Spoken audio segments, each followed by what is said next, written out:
walaalayaal waxaynu ku dhex jirnaa bishii Ramadaan ayaynu bilownay Allah inaga aqbalo waxaynu ku faraxsannahay fursadu Ilaahay mar kale ina siiyay oo aanay helin dad badan oo walaalaheen waxaan wax yar ka oran doonaa ka faa'iideysiga fursadda cumriga taana casharadaana sanadkan aad baynu qaadanayo waxaynu arkaynaa tacsiis daba socota aad bay u badantay dadku dee way kala duwanaano dadna marka horeba way iska dareensanayeen in la socdo dadka qaarkoodna hadday baraarugeen markaasaa cabsidii badatay mar walba ina cabsidu jirto wey meel lagu amni noqonayo ma halkani waxaan soo qaadan doonaa 2 xadiid iyo 6 maqaaladii salafka kamida iyo mawaaqiftoodii labada xadiid mid waa xadiidkii Bukhaari nabigu wuxuu sallallahu alayhi wa sallam نعمتان مغبون فيهما كثير من الناس الصحة والفراغ لبا نعمة وإلهي ددك سيئة إن بدنا ددك كمده كما فائدة استنيانا ويكل قايا ونعمة عافماتك يقع عن بنانانت قفك آنو مشغول سنين كان شو هيا هول البفراغ كان اسبوها هيا وارهن in badan oo dadka kamid ah labada maba dareensanada marka way ku kadsooyin way ku lugoayaan si aan ahayn sidii saxda ahayd ba u isticmaalayaan way marka kol haduu nabigu kaleey salaatu wasalaam hoosta ka xariiqay labada arimood waxay mudayn inaynu ka macaashnaynta aynu haysano oo ayna khasaarin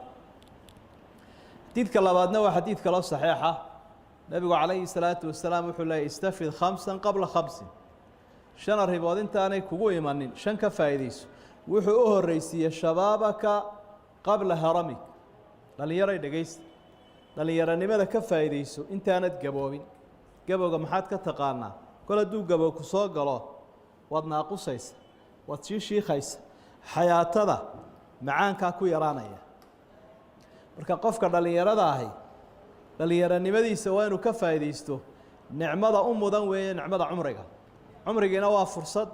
fursadii dhalinyaranimaduna waa mid dheeraad ah taasu awal ka dhigay nabigu kaleey salaatu wasalaam wuxuu ku xigsiiyay wasixataka qabla saqamik bukaanka intaan bukaan kugu iman caafimaad kaga faa'iideyso oo dhakhtarada soo eeg qof walba dadku say u taahayaan say u rafaadayaan cunna ma jirto cibaada ma jirto hurda ma jirto qofku marun mad nafisi buu leeyahay talo ilaahay si dhinka uu kugu dalacay talo maruun buu ka dabcin midaan tukan jirin baa oranaya wallaahi adii xanuunka aan ka ladnaado inaan salaad kala jarayninba horana uu tukan jirinba maxaa keenay waa la qallaxay taxunba ku alla taqaana markaasuu qofkii soo baraarugay marka caafi qadiyada six waxa weeye wax weyn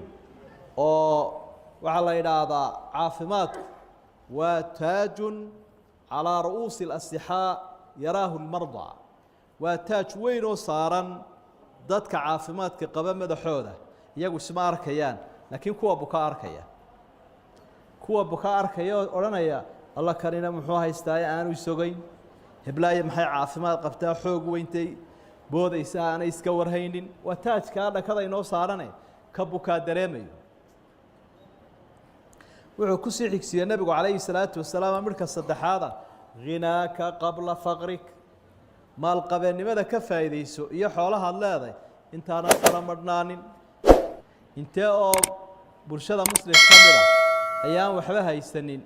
oo eegaya qofka maal qabeenka ah oo qofkaas oranaya haddaan waxaan heli lahaa saasaan uga faa'iideysan lahaa oo saasaan samayn lahaa jihooyinka khayr kale baan isticmaal lahaa laakiin nasiib darro waxbaanan haynin ayuu qofkii leeyahay marka waa inaad waraysi la yeelataa bal dadka faraha maran iyo waxay dareemayaan si aad ula jaan qaadi karto intaynu aragnay qof maal qabeen aha musiiba ku dhacdo dabeetana isagoo fara maran taajir kacay oo marka birbiraha tuurayo xoqanaya oo loo qaaraamay intaynu aragnay wixii si abada la degtay wixii si cadow qaatay war ka faa'iideysa buu nabigu leeyahay qof yahow xoolaha aad hayso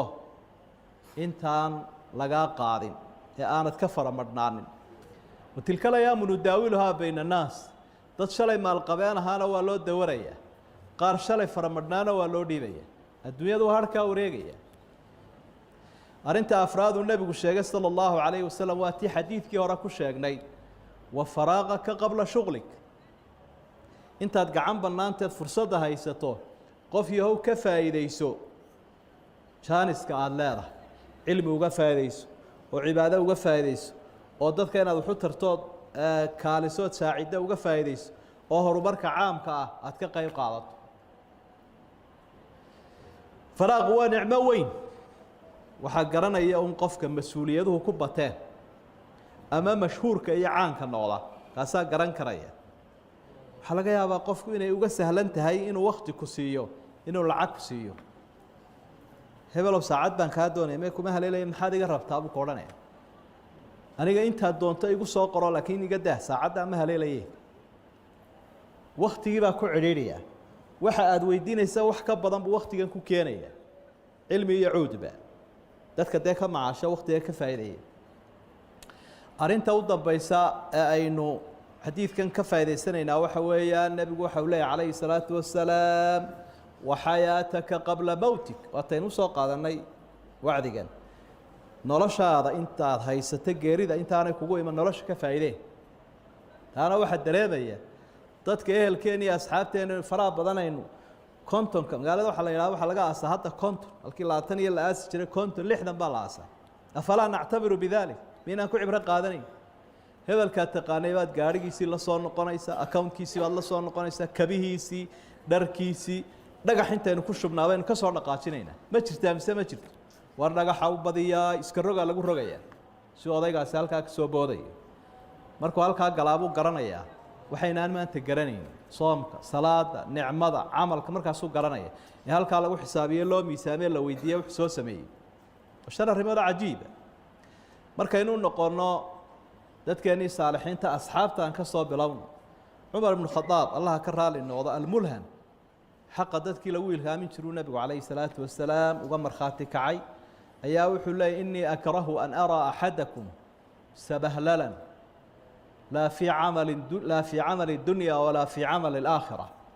أنا أقول حن وقح ما ذا أبو مركان إذا نركه يدينكو سبهل له وشقاء الدنيا ذا هين شقاء آخرنا أنا هين سبهل الكين تاضن بقى خسرت شقاء الدنيا نقف كي ما هيو شقاء آخرنا ما هيو وكي كتاب كي سوينا شاطبي مركو كا اللي وحول فيا ضيعة الأعمار تمشي سبهللا عمرك يجا قول درادي سيو سيدا بيها أيو سجا صعانية يلا لقى فايدة يجوا كفايدة سنشر العلماء كتب تاقرأ لكن وين نجح سبهللكو وقف كنا ينيرانه واحد ينيرانه وحلوة هبلوا حلوة بيننا وبلاش حيته وحكوها ولي لما يقانو danlaawna wayna waa danlaawe dantiisa ma yaqaano way danta adduunyada midna ma wada dan waa danlaawe waa xalwa waa bilaash xayd taasaynu badanahay wuu ordaya rag iyo dumar maanta oo dhano maxaad soo xasilisay marka tiraadee waxba buu leeyahay hadaa miyaad soo xiiqday waa xalwa sabahla albalaya saa nabi Umar ibn Khattab tilmaamay maqaalada labaad waxa lahaa Abdullah ibn Mas'ud waxa uu leeyahay ma nadimtu ala shay nadami ala yawm gharabat shamsuhu naqasa fihi ajali wa lam yazid fihi umri waligooga ma murugoonin buu sidaan maalin uga murugooday qoraxdiisu dhacday oo cimrigaygiina sii gaabtay amalkaygiina aanu kordhin agu ismiisaamaya malaanay dareenka malay cimrigaygi wuu yaraaday ilaan maalinkii tagaaba wax buu noqonaya maxaa u daliila تبل صورة هذا هناك وسيم رانيس مربو أحبا يسكبدين مربو قف كلادو يجانس مربو قف كلادو يجانس إلى صدق أفر قف نقطوك على نوعه مركب وحن كم رجونا يا مال عمر جينا يا راضي عمل كينا وحبك وكر ولا جيت هسان وجم رجاب بدنا هاي هل كانوا نجوا مالك وجم رجونا نبى وحو ورئيس ليش نينكي شقالها إيه أدون كوها عبد الله بن عمر النافع لورني marka wuxuu maxaad iga sheegi karaysaa amalkii iyo cibaadadii cabdillaahi bnu cumar waa cumar aynu ka soo warramayna inankiisi dee camalka laa tutiiquunahu bu idinku ma kari karaysaan bal yeelkiiya ii sheeg buu waan kuu sheegay kaana yatawada likulli salaa salaad walba horta wuu weysaysan jiray bu maad karaysa adigu ma karaysa sidoo kale labada salaadood inta ka dhaxaysana kaana yaqra'u lmisxaf misxafku uu akhriyi jiray maad karaysa ma karaysa waa qur-aan iyo salaad iyo طahaara diin buu isaga baxay de adiguna ma karaysid bale dunya xambaarsanta haddaynu usoo noqonno selafka markaynu asxaabta ka nimaadno imaamu shaafici aan u nimaadno waxaa ka warramaya raggii la joogay waxay dhaha habeenka 3 qaybood buu u qaybin jiray say cimriga uga faa'idaysan jireen maanta inaga dayacan haddaynu Soomaali nahay waliba kaana yaktub thuluth al-layl ويقوم ثلث الثاني وينام الثلث الثالث ثلث كهرة وحبو قرية بينك واي مس الثلث وصدح ميلاد من 4 ساعات صومها لبيه 8 ساعات 4 ساعات هره علم يقول قرا وحنا كتبه والفه امك كميدها ثلث كلبادنا يقوم عباد وضع يا صلاه الليل ثلث كصدحاد marka labada habeenimo la gaaro markaana uu seexdaa inagu thuluthka hore waa maxay kunna naakul waynu daldalayna sambuusaha marka laga dharga timirta marka laga dharga sharaabka marka laga dharga cashada hadii aanay dee qoladii qamxi jirtay jaadka isag dhigi jireen warkooda daaba sad 4 saacadood hore waxaanu isleenahay gaajadii maalintii iska reeba dad baan isoo fikrayaan marorta ka nafis nooc baa la soo dhigaya sida dadka magaalada ha u badnaadaan thuluthka labaadna maxaynu sameeynaa kunna nashuuf ونشاهد التلفاز والفيسبوك ثلث كلابات نقول تيفيga eegaysa remote ka wahaysa qolada Facebook xariiqaya ثلث كصدحاتنا ننام حتى نترك صلاة الصبح markaasaynu lugta taagayna iyadoo indhaha iyo calooshu bayna daaleen salaadii subaxna saasay ku tagaysa masaxba kala caalam baynu ku nooleeg qisada labaad aynu soo qaadanay ama tusaalaha labaad wuxuu ninkii la oran jiray Aamir ibn Abd Qays lagu tilmaami jiray ama lagu naanaysi jiray raahibul umma suufiga ummadda taabiciintii baa rag u cibaado badnaa sifooyin badan oo qiimo badan buu dahabi ku tilmaamaa fi kitaabi siyar wa a'lam an-nubala markuu taariikhdiisa ka warramayo ninka isaga ah maqaalad buu lahaa dadka had iyo jeer cimriga iyo ka faa'iideysigiisa ka warrama had iyo jeer ay ku soo celceliyaan nin baa joojiyo wuxuu uriidu ana salaka su'aalan waxaan doonayaa inaan sheekh ka faa'iideystee بل إيه ركادي ورد بضنا وحاول أمسك الشمس